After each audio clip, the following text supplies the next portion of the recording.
早安，晨露很甜，要分一点给你吗 ？Hello， 大家好，我是冰糖。还有不到1周的时间，申鹤卡池就要结束了。接下来我们即将进入2.4的后半段钟离干预卡池。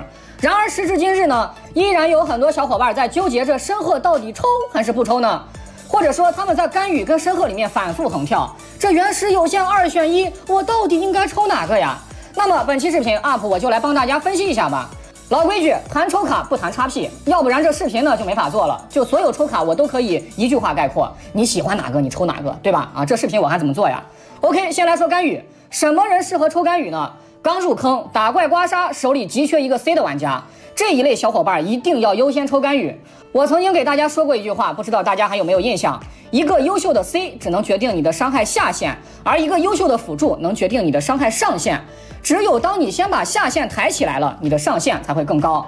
如果你连一个好的 C 都没有，那不管你给他配多好的辅助，你的强度是不会产生质变的，因为你的基础是很低的，不管你怎么抬它都很低。就比如说你现在是一个萌新，你没有5星角色，你玩的是原始国家队，那你说你现在这个队伍里面是把重云换成干预更好呢，还是把班尼特、香菱、行秋踢掉一个换成申鹤更好呢？对吧？这么一说，大家应该就能想通这个道理了吧？还有一类人其实也可以抽一下干预，但并不是那么必要，这取决于你是否把深渊看得很重。在最新一期的深渊里面，12-2变成了双水使。如果你没有冰 C 的话，那确实打起来会比较恶心啊，只能拿重云来打了。但是重云虽然人人都有，却不代表人人都有练。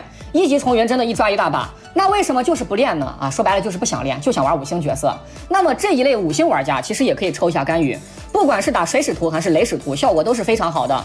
而且这2个使徒自从 1.4、1.5 出来之后就没有离开过深渊，就差在深渊里面买个房、娶个老婆、生孩子过日子了。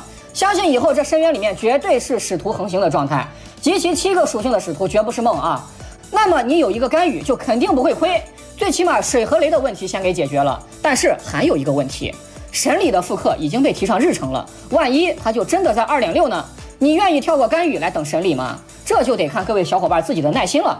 至于辅助干预嘛，说真的不建议抽干预，尽量还是当 C 玩。你辛辛苦苦的把它抽出来当个辅助，有点大材小用了，杀鸡焉用宰牛刀嘛。再来说一下申鹤，哪些玩家适合抽这个角色呢？现在手里有冰 C， 以及你确定将来一定会给自己补冰 C 的玩家比如说神里复刻的时候，你100%一定会抽一个。针对这一类玩家，申鹤你就放心大胆的抽出来不香你回来骂我好吧，我脸挺平了给你骂。UP 我发现即使到现在了，这游戏都1年多了，依然有很多玩家不懂辅助角色的含金量，他们只会看大数字。申鹤就这3个东西往这儿一放，妥妥的就是提升，就绝对有用。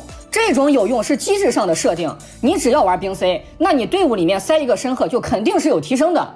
这方面可以参考一下万叶星海，你只要打反应，万叶扔进来就绝对有用；你只要需要挂水、需要奶妈，星海扔进来就绝对有用，对吧？